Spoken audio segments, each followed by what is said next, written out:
bifa nyaataatiin, bifa uffataatiin, bifa agarsiisa aadaatiin baaftee gaafa mul'iftu. Magaalaa Shashamannee sababni filamteef dubartiin miidhagina isii bareedina isii akkamitti eeggatti yookaan kana manguddoonni hangafoonni sirriitti laakkaanii barsiisanii leenjisanii dhaloota ta'anutti dabarsuu qabu. Warra qondaala jennee dinjeeraa ture irraa dhaallee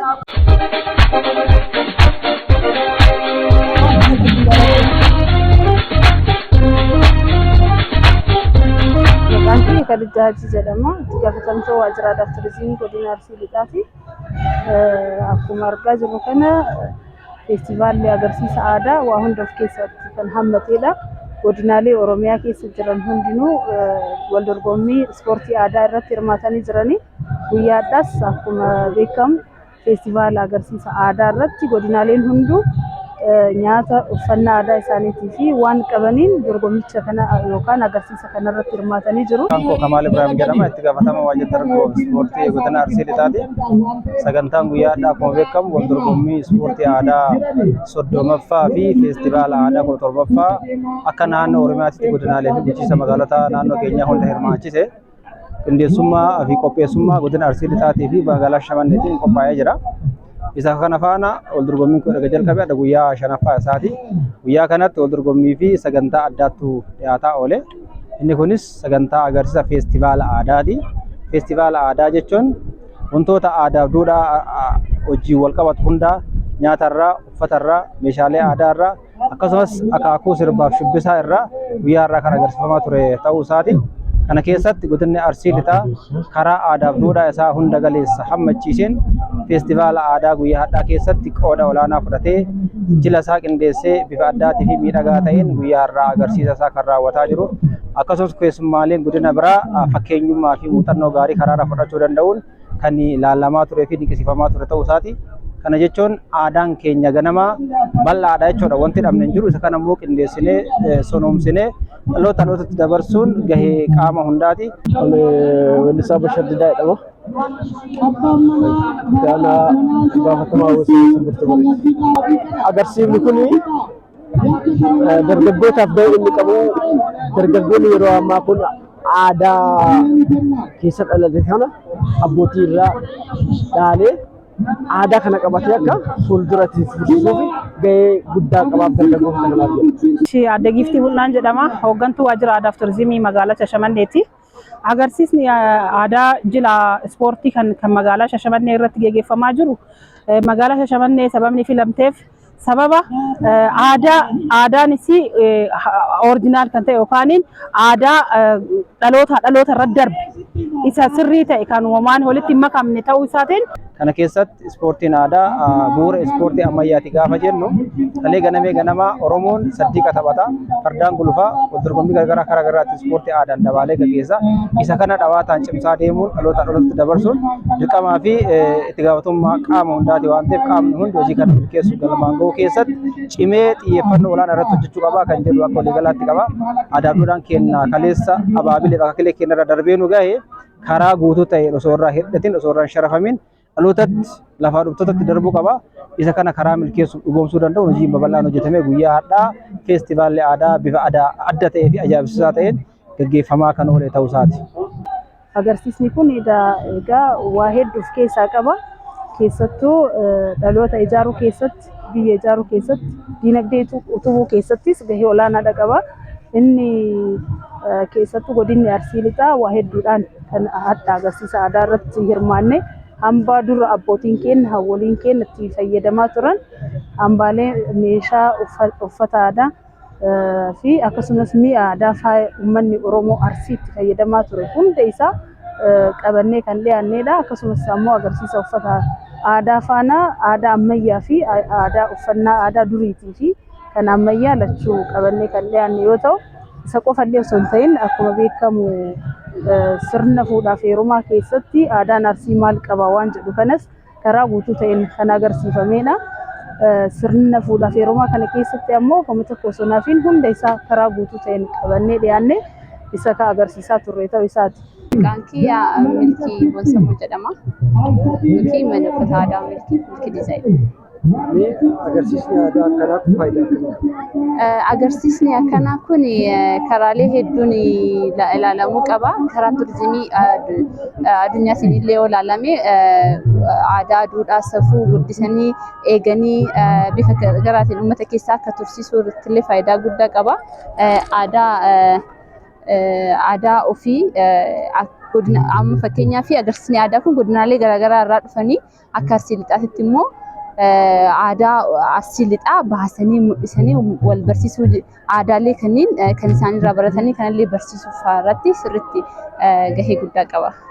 Geerarsiinis, tirreenis, sirboota garaagaraa aadaa garaagaraatu jira as keessatti.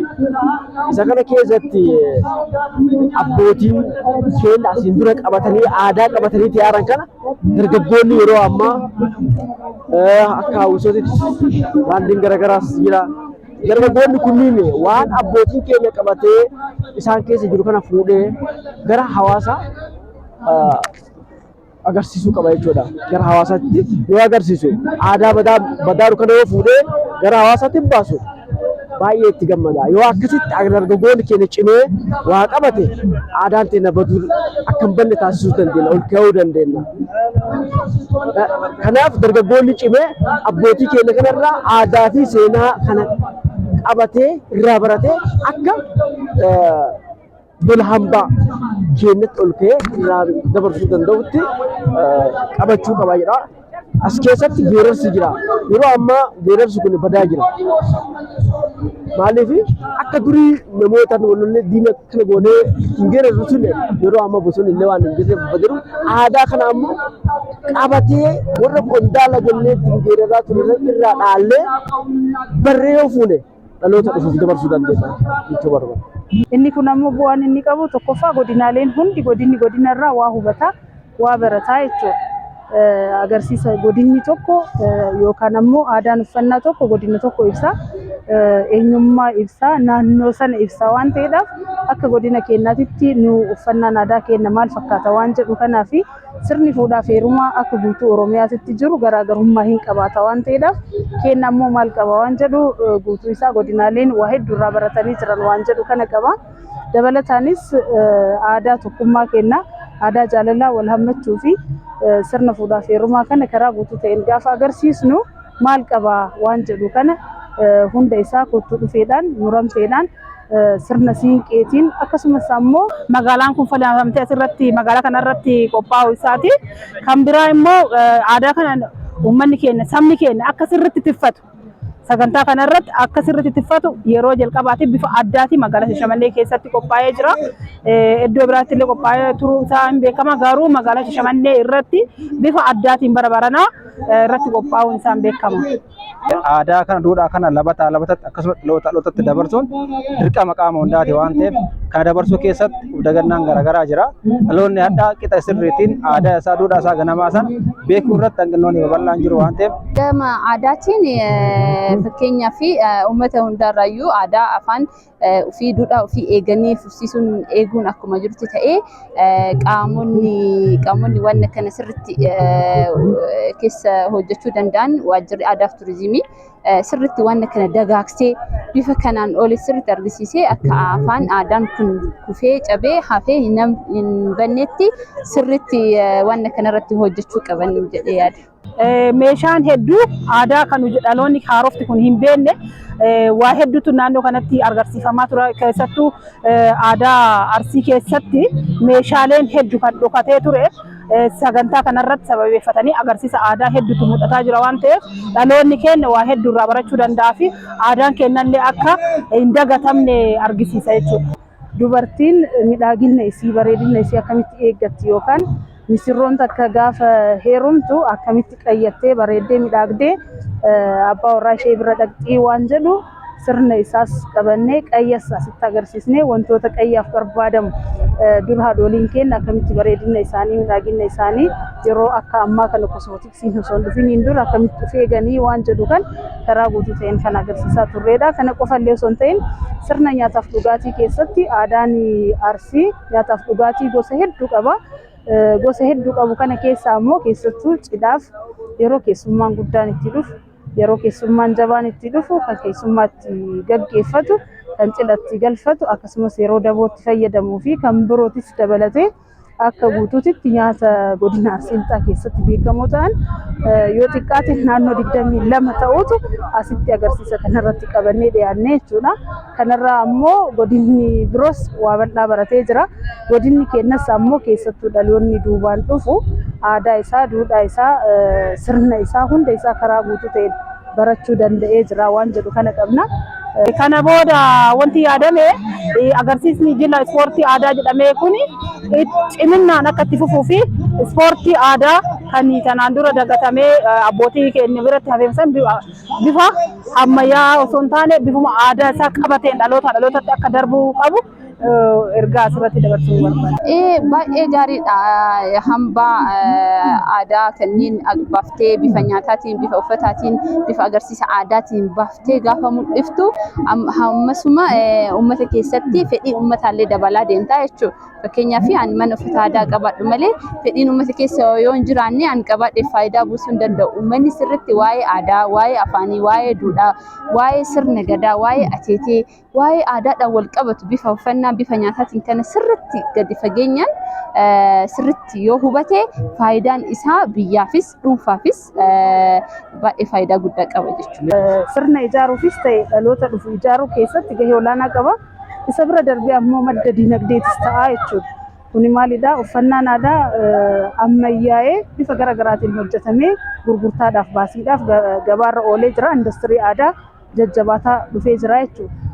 Meeshaaleen aadaas akkasumas kan nyaataa dhugaatiin itti dhiyaatu kunis industirii aadaatiin waldaalee garaagaraatiin gurmaa'anii dhiyeessaa turanii. Kana qofallee osoo hin taane godinni Arsii Lixaa akkuma beekamu iddoowwan hawwata turizimii babal'aa qabanii ayyee guddattuu dabalatee sadarkaa addunyaatti namoota beekamaa ta'anis qabannee kan dhiyaannee fi kan akka Fincaaleettis, Qorkee Sinqallee, Paarkii Abjaataa Shaallaa, allaattiiwwanii fi gaarreenii fi fincaawwan garaagaraa bifa poostariitiin karaa guutuu ta'een godinni Arsii Lixaa maal qaba waan jedhu kan agarsiisuudhaaf yaalii goonee jirra. Isa kana ammoo kan hadda argee dargaggeessi waa bal'aa irraa baratee jira waan ta'eedhaaf aadaa bareedaa midhagaa kanaa fi madda galiis ta'ee uummata bal'aa tajaajilaa jiru kana kunuunsuun gahee nama hundaa ta'uu qabaa waan jedhu kana qaba. Dhaloonni itti aanu sirriitti bifa amma jiru kana yoo itti deeme sirriitti irraa hubataa barataa deemaa jechuudha. Amma fakkeenyaaf dubartiin maal uffatti, hawwanni maal uffatti, abbaan gadaa maal uffata, dargaggeessi maal uffata waan jedhu sirriitti amma kanarraa barataa dhufanii jechuudha. Kanarraa barataa yoo deemanii aadaa isaanii sirriitti beekan jedhee yaada. Nuti sirriitti kaayyoo guddaa qabna gara industiriitti jijjiirree yookiin immoo gara turizimii addunyaatti jijjiirree sirriitti akka Arsiittis ta'ee akka Oromootti gara turizimii addunyaatti jijjiirree sirriitti hojjechuu akka qabnu beekaa jechuudha. Manni uffata aadaa milkii yookaan milkii diizaayin kan jedhamudha. Godina as magaala Shashamannee gamoo Biiftuu jalatti argama. Kottaatee uffata aadaa fi duudhaa safuu isaa eeggate hundaa nu biratti argachuu dandeettanii, isa Oromoo duroo kan durii argachuu dandeettanii, kitaabilee garaagaraa argachuu dandeettanii, irras darbee gorsa aadaa cidha fuudhaaf heeruma irratti waan sirnoota Arsii garaagaraa irratti argachuu dandeettan. Bifa nyaataatiin haa ta'u, bifa hundaanuu gama hundaanuu manni uffata aadaa milkii qophaa'aadha jechuudha. Kana manguddoonni hangafoonni sirriitti laakkaanii barsiisanii leenjisanii dhaloota ta'anutti dabarsuu qabu kan jedhu kan akka walii galatti dabarsuu barbaada. Kanarratti namni martuu xiyyeeffannoo fi qooda fudhannaa olaanaadhaan yoo irratti hojjetee ergaa jedhu qaba jechuudha.